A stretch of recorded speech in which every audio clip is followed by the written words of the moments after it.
ஓம் ஸ்ரீ மகதீஸ்வராய நமகம். ஓம் ஸ்ரீ மகதீஸ்வராய நமகம். எல்லா மலை ஈசனை போற்றி. ஓம் நமச்சிவாய. பக்தர்களே, பக்த கோடி மக்களே, உங்களுக்கு ஒரு அரிய வகை மூலிகை காமிக்கிறோம். அந்த மூலிகை தான் இது. விஷ்ணு கரந்தி, வெள்ளை விஷ்ணு கரந்தி என்பது ஆண் மூலிகை.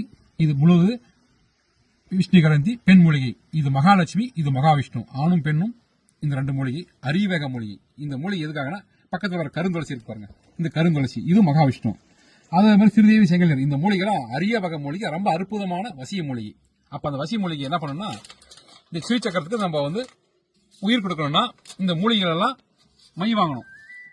இந்த மாதிரி கோராஜனம், புணுகு, ஜவ்வாது, அரகஜ, கஸ்தூரி இதெல்லாம் சேர்த்து இந்த மூலிகைகளை சேர்த்து நம்ம மை வாங்கிடணும். மை வாங்கிட்டு இந்த சக்கரத்துக்கு உயிர் கொடுக்கணும். இந்த சக்கரத்தில் என்ன இருக்குன்னா, இந்த 16 இதழ் இருக்கும். இந்த 16 இதழுக்கு 16 செல்வங்கள் உள்ள 8 தாமரை இதழ் இருக்கும், 8 அஷ்டலட்சுமிகள். இந்த மாதிரி இதுல தேவரம் ஒரு 33 தேவரம், ரிஷிகளும் முனிகளும் அண்டம் பிண்டம் அண்டா சரசரம் இந்த சிறிச்சக்கரத்தில் அடங்கிடுச்சு. இந்த சிறிச்சக்கரத்தை ஏங்க வைக்கணும்னா, இந்த மூலிகை எடுத்து மை வாங்கி அதுக்கு உரு கொடுத்தா உயிர் போயிடும். அப்ப ஒரு கார் இருக்குன்னா எல்லா இன்ஜின் நல்லா இருக்கும், அதுக்கு பெட்ரோல் டீசல் போட்டா ஸ்டார்ட் ஆகும். அது போல இந்த மூலிகை ரெண்டும் உயிர் கொடுத்தா இந்த சக்கரம் உயிர் பெறும்.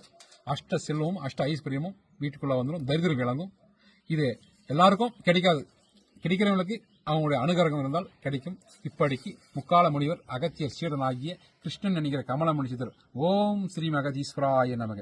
ஓம் ஸ்ரீ மகதீஸ்வராய நமக.